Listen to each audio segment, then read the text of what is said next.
Posesiones demoníacas, entidades malignas, el miedo a la muerte, la putrefacción de la sociedad.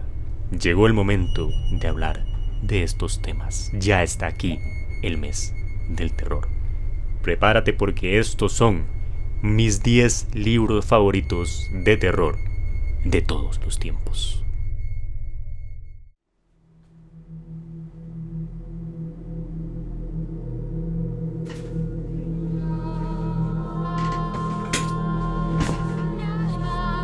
Perdón, es que esto me lo pongo siempre para salir, para que no me pegue el viento en la cara y se me olvidó quitármelo. Y esto me lo pongo siempre para que no me reconozcan en la calle y me digan: hey, ese es el que le hizo una mala crítica al virus de Carlos Cuauhtémoc Sánchez, es mi libro favorito, te odio. Y para evitar un poco este tipo de situaciones, pero bueno, se me olvidó también quitármelo. En fin, como leen en el título, estamos hoy aquí para compartirles mi top 10 de libros de terror de toda la historia, de los que yo he leído. Y me parece increíble que a estas alturas del canal yo no había hecho este video antes. Yo juraba que sí, pero revisé todos los que he grabado y nunca, ningún año anterior, jamás lo había hecho hasta ahora. Sin mucho preámbulo, estos son mis 10 libros de terror favoritos y por supuesto es una lista subjetiva que inclusive puede tener cambios mañana o la otra semana o cuando lea un libro nuevo, pero no es para nada definitiva, sino que siempre va cambiando conforme pasa el tiempo. Y cabe destacar también algo muy importante, que es que todos los libros que voy a mencionar acá tienen reseña en el canal. Así que si alguno de estos les llama la atención, pueden ir a buscar la reseña y ahí estará todo un video dedicado a ese libro. Únicamente hay 2 de los que voy a mencionar que no tienen aún reseña, pero las publicaré en el transcurso de este mes. Recuerden que esto sí es un top, por lo que el orden es de mi menos favorito a mi más favorito. Sin nada más que decir, comencemos con el puesto 10. Aquí tengo a un libro que leí recientemente llamado Una cabeza llena de fantasmas, del escritor estadounidense Paul Tremblay. Esta novela toca el tema de las posesiones demoníacas, ya hay un montón de libros escritos al respecto, pero el detalle acá es que este libro se ubica en la actualidad, por lo que da pie a incluir elementos contemporáneos como lo puede ser las redes sociales, internet, la televisión y un montón de cosas más que en gran parte de libros que hablan de este tema de posesiones, que son clásicos, no son tan predominantes esos elementos porque era una época distinta. Pero esta novela consigue hacer que toda esta tecnología se vea integrada perfectamente en la historia y no arruina la atmósfera ni la situación que está ocurriendo, sino más bien la potencia, inclusive si cabe se hace más aterradora. La historia comienza con una familia que tiene 2 hijas y de repente, de forma gradual, en realidad, una de las hijas, la mayor, comienza a tener comportamientos extraños, comienza a no ser ella misma. Y esto, por supuesto, va a ir empeorando día tras día, especialmente en las noches. La que va a notar esto, más que todo, es su hermana menor, porque imagínense estar en la posición de un hermano pequeño ante alguien que está actuando cada vez de forma más extraña, que comienza a asustar incluso. ¿Y qué puede hacer uno?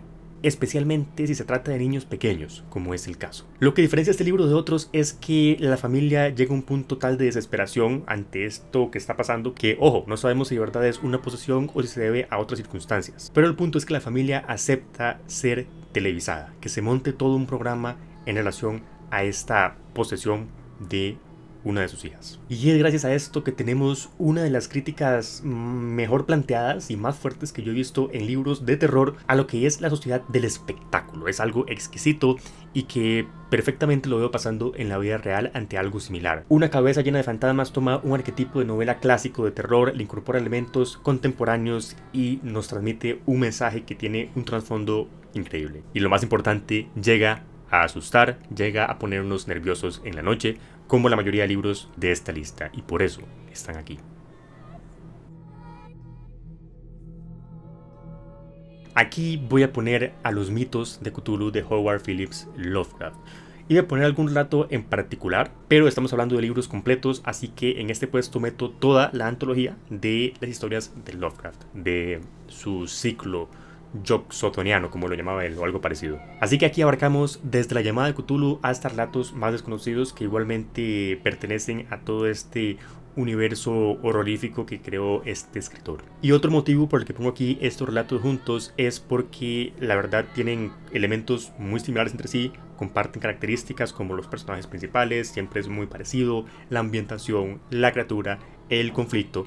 Por supuesto, dentro de ellos hay diferencias claras entre diferentes arquetipos de historia, pero a nivel general sí que podemos echarlos en un mismo saco que vendría a ser el horror cósmico, como Lovecraft viene a revolucionar el terror en literatura y nos transmite esa sensación de que somos nada en comparación con el cosmos, que no comprendemos pero ni una mota de polvo de lo que representa verdaderamente el universo, de todo lo que puede existir más allá de nuestra capacidad de comprensión.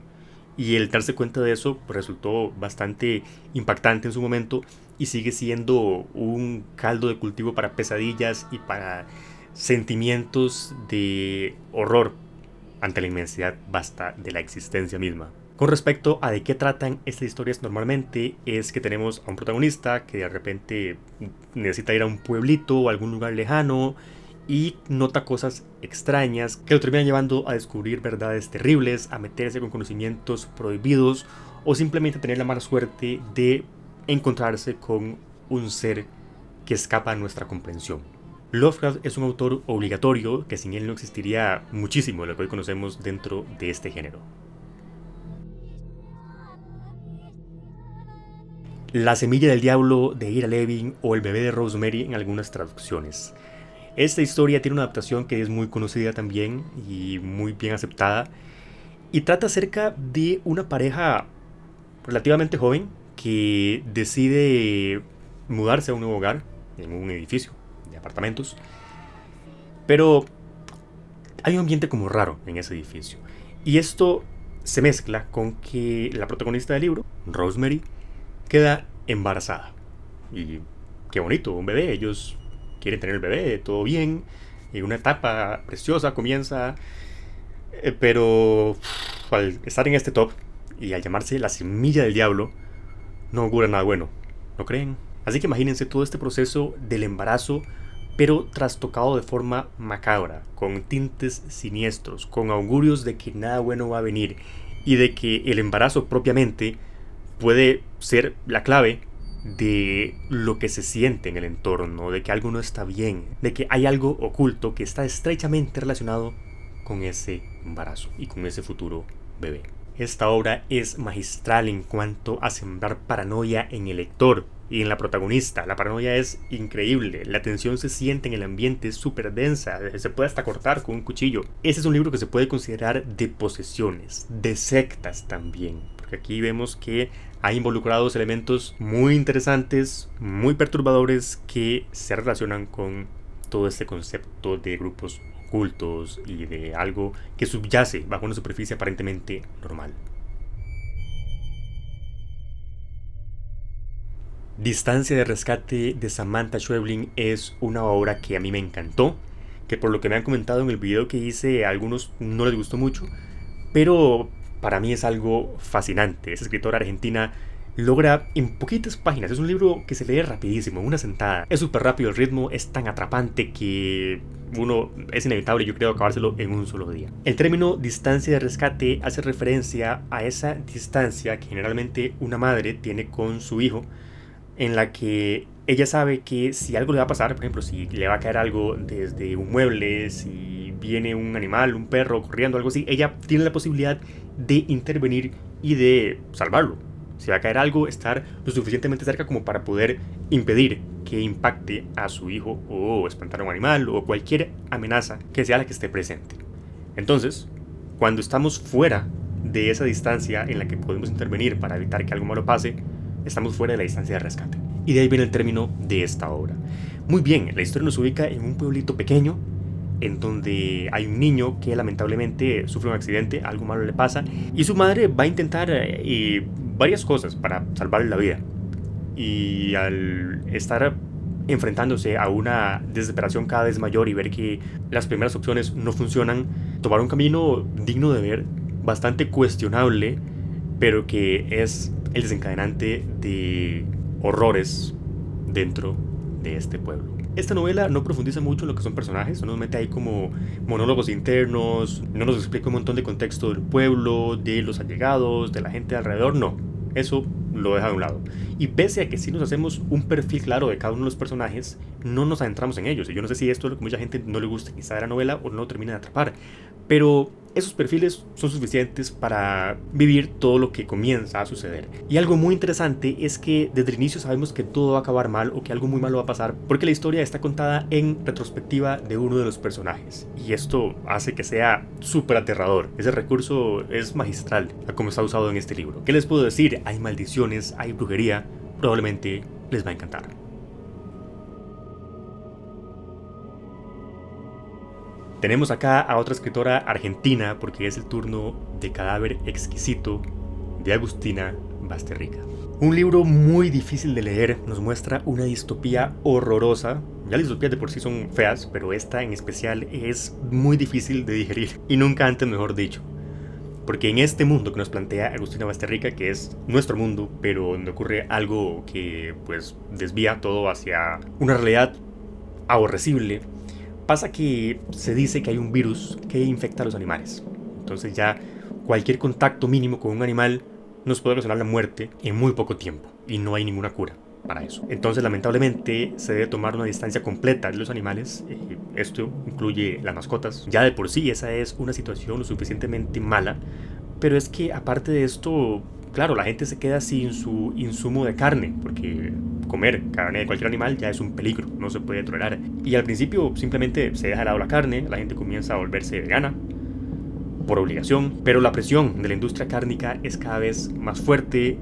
Por reactivar la producción, la gente comienza a notarse cada vez más desesperada por la textura de la carne, por el sabor, por probar nuevamente carne, hasta que todo se vuelve sostenible cuando comienzan a ocurrir ataques a inmigrantes en donde son asesinados y posteriormente devorados. La gente comienza a volverse caníbal. Todo esto lleva a que luego de reformas y de presiones y de protestas, un montón de cosas, sea legal la carne humana. Ya la industria de la carne deja de lado el ganado para centrarse en personas. Personas que comienzan a ser criadas como ganado y que luego son asesinadas para utilizar su carne y venderla y comerla. Este libro nos muestra la mayor putrefacción de la sociedad, ya que aparte de tener un mensaje bastante claro sobre lo que nos está advirtiendo en contra de la industria de la carne y de la hipocresía social y la doble cara ante un montón de situaciones, es una metáfora del propio ser humano, de los conflictos que tenemos internos y de el cómo actuamos ante los demás y el cómo canibalizamos de un montón de formas a otras personas. Quizás no porque el ser humano sea malvado o algo así, sino porque el sistema en el que estamos viviendo nos obliga a ello para poder subsistir. Este libro cambia nuestra forma de ver un montón de cosas y creo que se debe leer sí o sí para, aunque sea al menos, reflexionar un poco sobre la forma en la que vivimos, nuestros hábitos y ser un poco más conscientes de lo fácil que puede cambiar todo ante una situación de crisis. De este libro aún no hay reseña en el canal, pero se publica el próximo domingo. Tenemos ahora una de las obras favoritas de los que siguen este canal y me refiero a It, del maestro Stephen King. Esta obra es maravillosa, es un clásico indiscutible del terror contemporáneo y yo sé que muchos dirán, ¿por qué está tan bajo en la lista? Y creo que es porque It me parece un libro con muchos momentos de terror, sí, buenísimos, que nos ponen a soñar pesadillas, pero a nivel general yo It lo siento más como una especie de épica de fantasía oscura urbana contra este ser que se hace llamar Pennywise. Cuando pienso en obras que me aterren, que yo diga, esta noche voy a escuchar sonidos extraños que solo están en mi imaginación, hay libros más arriba de It. Aún así lo pongo en el puesto número 4 porque es muy bueno y porque los momentos en los que aterra bien y porque el concepto en sí de esta criatura es un concepto sinceramente espeluznante. Pero valoro It más por otras cosas, como por su desarrollo de personajes, como por su interrelación entre tramas o su misma estructura. ¿De qué trata It? Si alguno por acá no lo sabe. It nos habla acerca de un pueblo llamado Derry, en el que ocurrió que los niños en una época determinada comenzaron a desaparecer. Se especuló mucho de cuál podía ser la causa, de si había algún asesino suelto por ahí o quién sabe qué otras cosas podían pasar. Pero poco después estas muertes comenzaron a desaparecer, hasta que la gente prefirió ir olvidando esos acontecimientos. Pero muchos años después nuevamente comienza una ola de asesinatos, lo cual va a poner en alerta a un personaje que vivió completamente de cerca la última oleada de muertes que hubo hace 27 años y alertará a un grupo de personajes que en su momento juraron que si alguna vez volvía eso a Derry, ellos volverían nuevamente para hacerle frente. De eso trata It, y con solo recordarlo se me pone ya la piel de gallina. Acércate de Sarah Grant, esta escritora inglesa, nos trajo una obra maestra del terror. Este libro lo leí hace bastante poco en realidad, gracias a una recomendación que luego ya comentaré en su reseña. Que sí, este libro no lo he reseñado, pero su video se viene dentro de 15 días. Acércate es otro libro de posesiones que me parece francamente maravilloso por varias razones. Una de ellas es que podemos ver este asunto que presumimos nosotros como lectores que es una posesión, porque es lo que esperamos al leer un libro de este tipo y al haber leído ya la sinopsis, pero que como gran parte de las obras de este tipo hay cierta ambigüedad también al respecto, que aquí luego ya veremos qué tan ambiguo es o qué tan completamente seguro con toda probabilidad es posesión o no. Pero lo genial es que podemos verlo desde una primera persona, y generalmente en otros libros se narra la historia desde un familiar, como el caso del puesto número 10, que es la hermana la que estaba viviendo todo, o en El Exorcista, que son otras personas las que ven, pero en este caso es la propia protagonista, Amanda. Amanda es una mujer joven que vive con su esposo, ella es arquitecta, y que su vida comienza a cambiar muy gradualmente, que al principio ni se nota, pero que ya luego, cuando se da cuenta, las cosas están un poco fuera de control, desde el momento en el que oye unos golpes en su casa, que se atribuye a lo de siempre, un animal, el viento que está moviendo algo, y que nosotros sabemos que probablemente no lo sea. Acércate es un libro también muy cortito que se lee en una sentada y va al grano, eso es lo que me encanta. No nos mete un contexto ahí de relleno, no nos habla ahí un montón sobre lo que piensa el personaje, lo que piensa otro, que estas cosas son muy buenas en realidad, en otros libros pues se aprecian bastante, pero la forma en la que se narra la historia y su estructura es de agradecer que vaya al grano porque se enfoca en otros aspectos que dan como resultado una obra trepidante. Sentimos que vamos descendiendo al infierno, donde no hay marcha atrás, y nos da experiencias muy intensas que hasta queremos apartar la mirada y no leer más, pero tenemos que seguir leyendo. Quedé fascinado con esta obra y espero que todos le puedan dar una oportunidad. Volvemos con El Maestro King, Cementerio de Animales. Para mí es la obra que yo he leído de este autor que más miedo me ha causado, que más me ha hecho reflexionar en la noche mientras estoy ahí con los ojos abiertos. Y me parece una obra maestra, sinceramente. Cementerio de Animales nos cuenta acerca de una familia que tiene un gatito, y el gatito, lamentablemente, por ciertas cosas, pues muere. El padre, Luis, está afectado porque su hija quería un montón ese gato. Era su alma, su tesorito, su amigo. Así que si estuviera en manos de él lo traería de vuelta.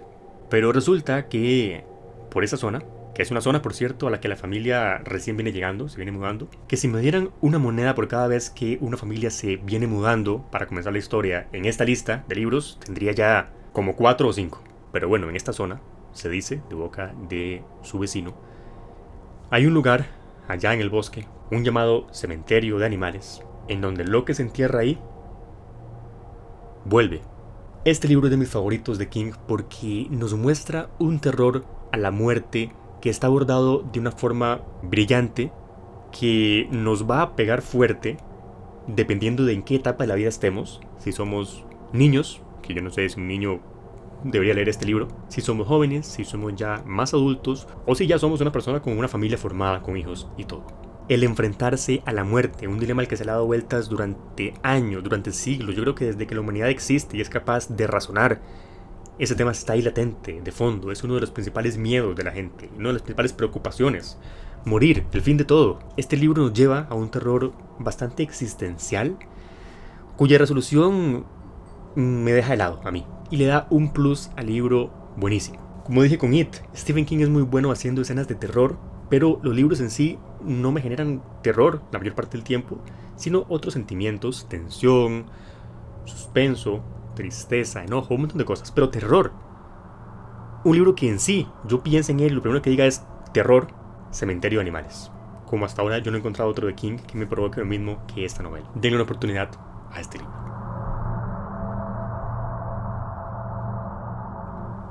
Llegó el turno de los libros de sangre de Clive Barker. Esta antología, que consta de 6 volúmenes o 5 dependiendo de la edición, nos muestra de 1000 formas distintas lo que es el ser humanos y especialmente el tener carne, los placeres de la carne. Y por placeres no me refiero solo a las cosas agradables, sino a lo desagradable, las sensaciones de la carne más bien, porque aquí está en el foco de atención el dolor, pero a la vez también el erotismo, la sensualidad y cosas bellas también por ahí. Historias de una variedad enorme que pueden ir desde un asesino en el transporte subterráneo de Nueva York hasta una ciudad con vida propia, que es un gigante conformado por personas en una estructura demencial, partes del cuerpo que se independizan, como si mi mano ahora mismo dejara de hacerme caso y de repente quisiera estrangularme, hacer cualquier cosa. Personas con poderes, muertos, vueltos a la vida. Todo lo que puedo imaginar está acá en esta antología y de una forma muy elegante. Mediante estas historias podemos tener acceso a la horriblemente bella imaginación de Clive Barker. Daría cualquier cosa por leer estos libros otra vez como si fuera la primera vez. Los relatos son independientes, pero el prólogo y el epílogo conectan todo de una forma muy ingeniosa y que los vuelve un conjunto. Clive Barker, otro autor indispensable.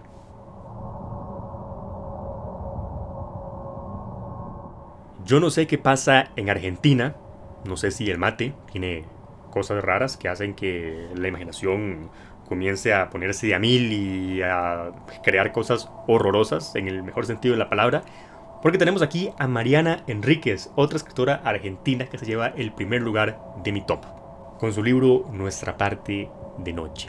Este libro es mi libro favorito en general, no solo de terror. Y ¿qué puedo decir? Mezcla lo mejor de un montón de estilos de terror de todos los tiempos y hace que tenga sentido en la historia. El libro comienza con un padre y su hijo que están aparentemente escapando de algo. Van ahí por la carretera, van parando por diferentes lugares a dormir, pero se da a entender que hay una especie de organización que los necesita para algo que se tiene que realizar. Una especie de ritual. Parece ser una secta, no sabemos muy bien lo que está pasando. Y el niño se ve como que tiene poderes al más puro estilo de Dani en El Resplandor. Y ya esto pues va a ir evolucionando y la historia nos mete más personajes buenísimos, súper interesantes, que conforme va evolucionando y tiene diferentes secciones, por así decirlo, va haciendo referencias a obras de distinto tipo. Pero la genialidad es que este estilo, que es diferente en cada sección, encaja de manera completamente natural con la progresión de la historia. Una parte recuerda mucho a It, otra parte recuerda a historias lovecraftianas, y así cada sección es algo maravilloso. Y todas, por supuesto, con el toque de Mariana Enríquez. No es que simplemente agarras de estilo y lo copias, sino que lo toma de inspiración, pero genera algo nuevo. Este libro sí explora fuertemente el contexto de los personajes, su psicología, el contexto sociopolítico también de la zona. La ambientación es maravillosa. Y es que tenemos entes oscuros, tenemos rituales, tenemos poderes y todo lo que un amante del terror puede imaginar es probable que lo encuentre en este libro. A mí solo me queda agradecerle a esta autora por existir y por escribir. Con estos 10 libros les aseguro que van a pasar un octubre muy interesante. Sin mucho más que decir, los dejo para que se pongan de una vez a leer. Ya además, descárguense el audiolibro, busquen una librería cercana y pónganse de una porque estamos en octubre y hay que actuar en consecuencia. Muy bien, dejen en los comentarios qué opinan de esta lista, dejen su propio top 10, quiero leerlos y apuntar recomendaciones que ustedes me dejen para traerles quizá el próximo octubre. Muchísimas gracias a toda la gente que apoya este canal, especialmente a los miembros del mismo y a todos los demás también que dan like, que comentan, que comparten. Eso es todo por hoy y nos vemos la próxima semana con un nuevo video. Hasta pronto.